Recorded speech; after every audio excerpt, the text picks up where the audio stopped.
أعوذ بالله من الشيطان الرجيم بسم الله الرحمن الرحيم السلام عليكم ورحمة الله وبركاته. الحمد لله الذي أنزل الفرقان على عبده ليكون للعالمين بشيرا ونذيرا. أشهد أن لا إله إلا الله وحده لا شريك له الذي قام لنا على معرفته برهانا واضحا ودليلا. وأشهد أن محمدا عبده ورسوله المبعوث إلينا معلما ورسولا. اللهم صل وسلم على سيدنا محمد وعلى آله وأصحابه بكرة وأصيلا. Amma ba'du. Teman-temanku yang berbahagia, pertama dan yang paling utama, marilah kita panjatkan puja dan puji syukur atas kehadirat Allah Subhanahu wa Ta'ala yang telah memberikan beribu-ribu kenikmatan kepada kita semua. Di antaranya nikmat sehat, nikmat sempat. Sehingga dalam kesempatan yang baik ini, dalam bulan yang penuh dengan kemuliaan ini, kita bisa menjalankan ibadah puasa tanpa halangan apapun. Salawat serta salam senantiasa tercurah limpah abadikan kepada junjungan kita, Nabi Agung, Nabi akhir zaman, Nabi Muhammad sallallahu alaihi wasallam. Semoga kita semua termasuk golongan orang-orang yang akan mendapatkan syafaat beliau di yaumil akhir kelak. Amin amin ya rabbal alamin. Pada kesempatan yang baik ini, saya akan menyampaikan dan menjelaskan tentang Al-Quran sebagai obat dan penawar bagi orang-orang yang sedang dilanda kegelisahan. Teman-temanku yang berbahagia, perlu kita ketahui, Al-Quran adalah firman Allah Subhanahu wa Ta'ala yang diturunkan kepada Nabi Muhammad SAW sebagai satu-satunya nikmat yang tiada bandingnya di dunia. Al-Quran sebagai pedoman, petunjuk, dan pelajaran bagi orang-orang yang percaya dan mau mengamalkannya. Serta isi yang ada di dalam Al-Quran mencakup pokok-pokok syariat yang telah ada dalam kitab sebelumnya. Al-Quran bukan hanya sebagai obat yang syarat akan ibadah, melainkan obat dan penawar bagi orang-orang yang sedang dilanda susah dan gelisah.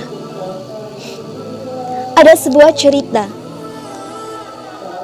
Pada suatu hari, sahabat Ibnu Mas'ud didatangi oleh salah satu penduduk desa. Seraya berkata, "Wahai Ibnu Mas'ud, berilah saya nasihat yang dapat menjadi obat kegelisahan.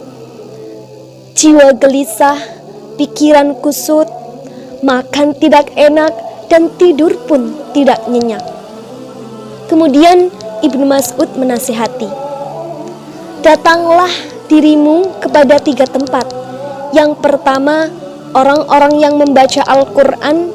Yang kedua, majelis pengajian. Dan yang terakhir, tempat yang sepi untuk bermunajat kepada Allah Subhanahu wa Ta'ala. Jika hatimu masih gelisah, maka berdoalah kepada Allah Subhanahu wa Ta'ala agar diberikan hati yang lain. Karena hati yang kamu miliki saat ini sebenarnya bukanlah hatimu." Kemudian salah satu penduduk desa tersebut mengambil air wudhu lalu membaca Al-Quran. Dan setelah membaca Al-Quran, pikiran dan hatinya menjadi tenang dan tentram. Sahabat sekalian yang saya banggakan, Allah Subhanahu wa Ta'ala berfirman di dalam Al-Quran yang berbunyi, A'udzu billahi minasy syaithanir rajim. Bismillahirrahmanirrahim. Iqra' bismi rabbikal ladzi khalaq. Bacalah dengan menyebut nama Tuhanmu yang menciptakan. Khalaqal insana min 'alaq. Dia telah menciptakan manusia dari segumpal darah. Iqra' wa rabbukal akram. Bacalah dan Tuhanmu lah yang maha mulia. Alladzi 'allama bil qalam. Yang mengajari manusia dengan pena. 'Allamal insana ma lam ya'lam. Dia mengajarkan manusia apa yang tidak diketahuinya. Quran Surat Al-Alaq ayat 1-5. Dari surat tersebut, kita dianjurkan menjadi manusia yang lebih baik lagi, manusia yang bisa membedakan mana yang baik dan mana yang benar. Rasulullah SAW bersabda, "Nawwiru manazilakum bis-sholati wa qiraatil Qur'an." Hiasilah rumah kalian dengan sholat dan bacaan Al-Quran. Dalam hadis tersebut Rasulullah menganjurkan kepada kita untuk sholat, menegakkan sholat dan membaca Al-Quran. Karena dengan membaca Al-Quran, hati kita bisa tenang, kita bisa berinteraksi dengan Allah Subhanahu wa Ta'ala lewat membaca Al-Quran dan mengetahui kebesaran-kebesaran Allah Subhanahu wa Ta'ala. Sungguh, kebesaran Allah tiada bandingannya.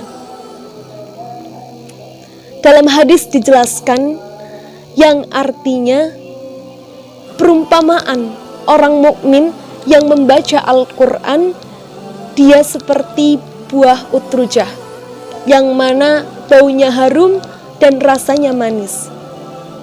Dan perumpamaan orang mukmin yang tidak suka membaca Al-Quran, dia seperti buah kurma yang rasanya manis tetapi baunya tidak terlalu harum.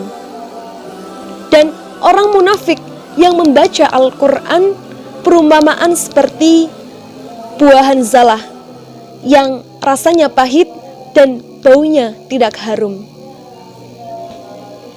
Teman-temanku sekalian yang saya banggakan,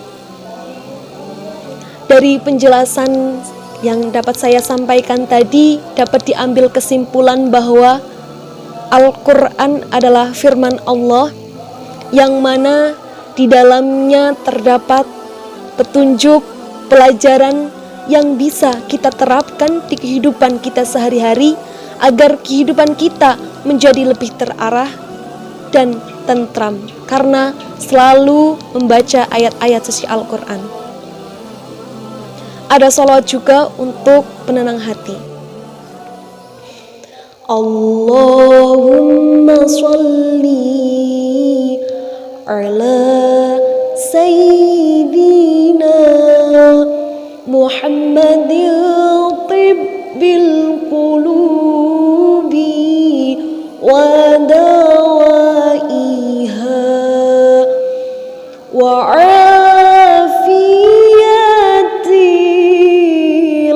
abdani wa shifaiha wa nuril absari wa diyaiha wa ala alihi wa sahbihi wa sallim. Akfi ilahuna syukran katsiran ala ihtimamikum wallahu yahdina ila siratikal mustaqim wallahul muwafiq ila aqwamit thariq. Wassalamu alaikum warahmatullahi wabarakatuh.